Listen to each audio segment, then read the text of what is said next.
দিনের আলোয় এটি খানপুর ৩০০ শয্যা হাসপাতাল। সাদা দেওয়াল, ব্যস্ত করিডোর, রোগীর আর্তনাদ আর চিকিৎসকের ছুটে চলায় জীবনের স্পন্দন।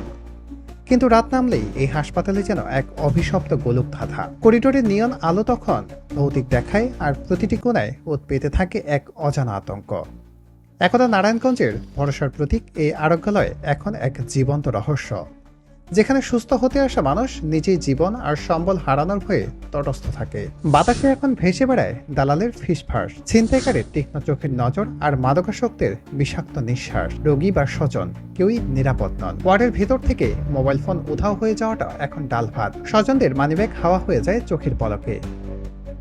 রুগীরা অনেক ভয় থাকে রাত্রে, যা ট্রেনে শান্তিতে ঘুমাবে রুগীরা তা তো ঘুমাতে পারে না চোরের জন্য।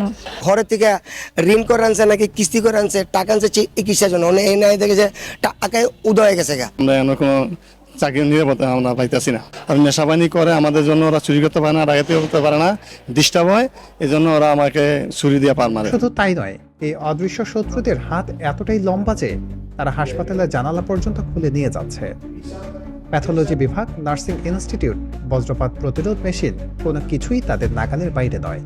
যেন একদল চোর এই বিশাল স্থাপত্যের প্রতিটি ইট কাঠের হিসাব কষে রেখেছে। এই মৃত্যু ফাঁদের মাঝে অসহায় নাবিকের মতো দিন কাটাচ্ছেন হাসপাতালের তত্ত্বাবধায়ক ডাক্তার আবুল বাশার। তার কণ্ঠে হতাশা আর ক্ষোভের সুর। চোরেরা এখন হাসপাতালের অস্তিত্বেই থাবা বসাচ্ছে। আমরা কাকে বলবো?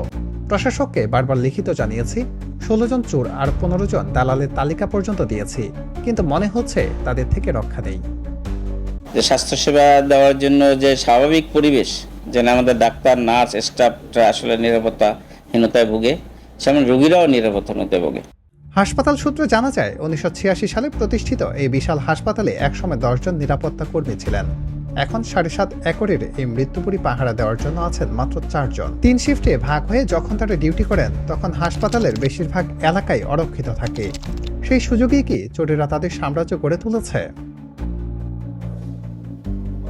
এই রহস্য আরো ঘনীভূত হয় যখন জানা যায়, প্রশাসনের অভিযান যে একেবারেই হয় না তা নয়। নারায়ণগঞ্জের পুলিশ সুপার প্রত্যুষ কুমার মজুমদার জানান, অভিযান চলছে, গোয়েন্দা নজরদারিও আছে। আমরা অপরাধীদের ধরছি, কিন্তু আসল থ্রিলার তো এখানেই। যাদের ধরা হচ্ছে তারা কয়েকদিন পরেই জামিনে মুক্ত হয়ে ফিরে আসছে। আরো দ্বিগুণ দাপটে শুরু করছে তাদের রাজত্ব।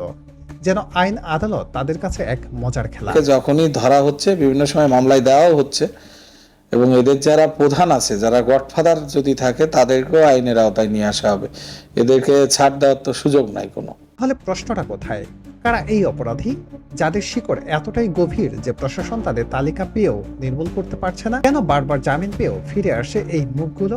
তাদের পেছনে কি আরো কোনো বড় শক্তি, গডফাদার কাজ করছে? আমরা বেশ কয়েকবার মোবাইল কোর্ট করেছি। দালালদের একটা ইস্যু ছিল, সেটি বেশ কিছু দালালকে আমরা অ্যারেস্টও করেছি, আপনারা দেখেছেন।